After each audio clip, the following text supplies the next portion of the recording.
నమస్తే మహాబ్రస్, నేను మీ నవీన్ రత్నాల. రీసెంట్గా కోర్ట్ మూవీ చూశానండి. చాలా అంటే చాలా బాగుంది. ఈ మూవీలో మెసేజ్ ఉంది, మారల్ ఉంది, అన్నీ ఉన్నాయి. అందుకనేమో నాని గారు అంత ధైర్యంగా ఈ మూవీ ప్రీ రిలీజ్ ఈవెంట్లో అంత డేర్ స్టేట్మెంట్ ఇచ్చారు. ఆ స్టేట్మెంట్ ఒకసారి చూడండి మీరే. 14వ తారీఖు కోర్టుకెళ్ళి నేను చెప్పిన దానికి మీకు ఎక్స్పెక్టేషన్ మ్యాచ్ అవ్వలేదు అనిపిస్తే ఇంకొక 2 నెలల్లో రిలీజ్ అవుతున్న నా హిట్ 3 ఎవరు చూడొద్దు, ఓకేనా? ఇంతకంటే బలంగా నేను చెప్పలేను. దీని మీద కంటే 10 రెట్లు ఎక్కువ ఖర్చు పెట్టాను అక్కడ డబ్బులు. బట్ చెప్తున్నా, 14వ తారీఖు you go to the theatre, you'll be very very happy. నేను చూసారా నాని గారు ఎంత కాన్ఫిడెన్స్ గా చెప్పారో ఆ స్టేట్మెంట్. ఈ కోర్ట్ మూవీ కానీ మీకు నచ్చకపోతే ఇంకో 2 months తర్వాత రిలీజ్ అవుతున్న హిట్ 3 మూవీ మాత్రం చూడొద్దని చెప్పారు. నిజంగా నాకైతే కోర్ట్ మూవీ ఎక్సలెంట్ అనిపించింది. మీ ఇన్స్టాగ్రామ్ రీల్స్ చూసినా, యూట్యూబ్ షార్ట్స్ చూసినా, ఎక్కడ చూసినా ఈ సాంగే వైరల్ అవుతుంది. నిజంగా ఈ సాంగ్లో లిరిక్స్ మాత్రం చాలా అంటే చాలా బాగున్నాయి. ఎస్, మనం అమ్మాయిల గురించి మాట్లాడినప్పుడు కానీ, అమ్మాయిలతో మాట్లాడినప్పుడు కానీ చాలా జాగ్రత్తగా మాట్లాడాలని. అండ్ ఈ మూవీ ఏంటంటే నిబ్బా ఏ స్టేజ్లో ఉండే లవ్, ఆ కొంచెం తేడా జరిగితే దాని తర్వాత జరిగే పరిణామాలు ఎలా ఉంటాయి అనేది క్లియర్ కట్గా చూపించారు. ఆ కేసులు ఏంటి, ఆ పోక్సో చట్టం ఏంటి, అవన్నీ నిజంగా క్లియర్ కట్గా చూపించారు.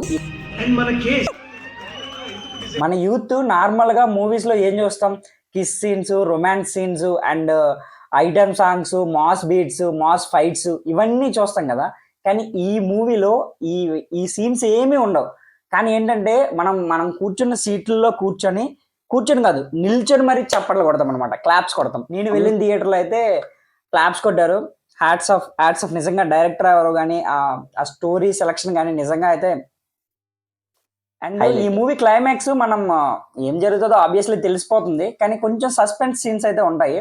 అండ్ ఇంకోటి ఏంటంటే ఆ సస్పెన్స్ సీన్స్ ఉన్నా సరే how it is going to be happen అనేది మనకి ఎక్స్ట్రీమ్ లెవెల్లో చూపించారనమాట. ఆ ఫోటోలో ఉంది మా అమ్మ. అడగాలి కదా ఏంటో పట్లనే ఇంకా తలబెట్టి రాలేకుతారండి. ఈ మూవీలో క్యారెక్టర్స్ గురించి మాట్లాడుకుంటే శివాజీ అన్న పీక్స్ లెవెల్ పెర్ఫార్మెన్స్ అనమాట. ఒకప్పుడు హీరోగా చేశారు, ఇప్పుడు సెకండ్ హాఫ్ స్టార్ట్ చేశారనమాట విలన్ గా. మంచి రోల్స్ రావాలని కోరుకుంటున్నా ఇక ముందు. ఈ మూవీలో అతను ప్రతి సీన్ లో అరుస్తాడు, కానీ ఒక ఎటకారంతో అరుస్తారనమాట. అంటే మనకు కోపం వస్తుంటది. నిజంగా న్యాచురల్ గా చేశారు, అద్భుతంగా చేశారు. అండ్ ప్రియదర్శి గారు లాయర్ రోల్లో అతను క్యారెక్టర్ కి అతను న్యాయం చేశారు. అండ్ సాయి కుమార్ గారు సెకండ్ హాఫ్ లో ఒక డైలాగ్ చెప్తారు. ఆ డైలాగ్ కి ప్రతి ఒక్కరు కనెక్ట్ అవుతారు. నిజంగా ఈ మూవీలో అందరు క్యారెక్టర్స్ అంటే వాళ్ళ రియల్ లైఫ్ లో ఆ ఇన్సిడెంట్ జరిగితే ఎలా రియాక్ట్ అవుతారో, ఐ మీన్ నిజంగా చెప్పాలంటే జీవించేశారనమాట.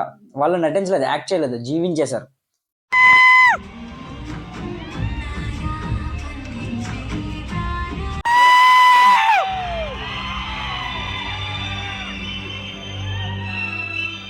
ఈ మూవీ చూస్తే మనకి చదువు ఉండాలి, చదువుతో పాటు చట్టాలు కూడా తెలియాలి. చట్టాలు తెలిస్తే మనం ఎక్కడ ఎలా ఉండాలనేది తెలుస్తుంది ఫస్ట్ది. సెకండ్ది ఏంటంటే మనం అమ్మాయిలతో మాట్లాడేటప్పుడు కానీ, అమ్మాయిలతో బిహేవ్ చేసేటప్పుడు కానీ చాలా జాగ్రత్తగా చేయాలి. అండ్ ఇంకా ఇలా చెప్పుకుంటూ పోతే చాలా ఉన్నాయి. మీరు చూడండి, మూవీ చూడండి. ఇది ఫ్యామిలీతో అందరూ తప్పక చూడాల్సిన మూవీ. సో ఇది లాయర్లకు కానీ, పోలీస్ డిపార్ట్మెంట్స్ కానీ, అండ్ జడ్జెస్ కానీ, అందరూ స్టూడెంట్స్ కానీ, మెయిన్ ఇంటర్ ఆ ఏజ్లో ఉన్న వాళ్ళు మాత్రం తప్పకుండా చూడాల్సిన మూవీ. రీసెంట్గా వచ్చిన మూవీలో ద బెస్ట్ మూవీ అని చెప్పుకోవచ్చు. చూడండి, ఫ్యామిలీతో కలిసి చూడండి. సో అండ్ ఈ మూవీ చూస్తే మీకు ఎలా అనిపించిందో కామెంట్ సెక్షన్లో మెన్షన్ చేయండి. So that's it for today video. For more videos please subscribe Nani Ratnala. Thank you.